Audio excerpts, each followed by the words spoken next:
আসসালামু আলাইকুম। আজ আমরা সাম্প্রতিক সময়ের নাহিদ-2 সম্পর্কে তথ্য জেনে নিব।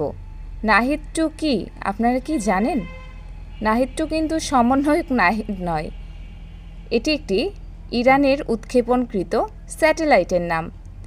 তাহলে স্যাটেলাইটের নাম হচ্ছে নাহিদ-2। কোন দেশের? দেশটি হচ্ছে ইরানের। উৎক্ষেপণ করা হয় কত তারিখে? 25 জুলাই 2025 সালে। সর্বশেষ তথ্য অনুযায়ী এটি 25 জুলাই 2025 সালে উৎক্ষেপণ করা হয়। উৎক্ষেপণের স্থান, উৎক্ষেপণ করা হয় কোন স্থান থেকে? রাশিয়ার ইয়াসনি কসমোড্রোম দামাস্ক। উৎক্ষেপণকৃত রকেট হচ্ছে রাশিয়ান সয়ুজ রকেট। উৎক্ষেপণে সহযোগিতা করে রাশিয়া ইরান যৌথ অংশীদারিত্বে। এখন আসি আমরা স্যাটেলাইটটির ধরনটি আসলে কি ছিল। আসলে স্যাটেলাইটটি কি বিষয়ক স্যাটেলাইট ছিল? টেলিযোগাযোগ ও গবেষণা স্যাটেলাইট ছিল নাহিদ-2।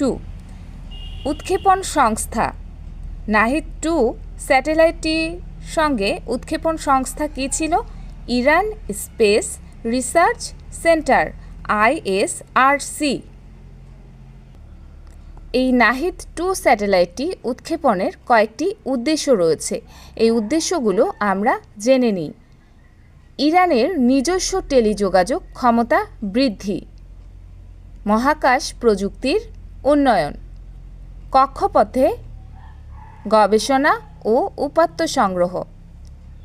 নাহিদ-2 স্যাটেলাইটের বিশেষ কিছু বৈশিষ্ট্য রয়েছে, তা আমরা জেনে নিই।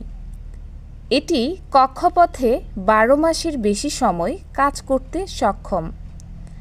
উন্নত শক্তি সঞ্চার ব্যবস্থা ও উচ্চ গতির যোগাযোগ প্রযুক্তি রয়েছে।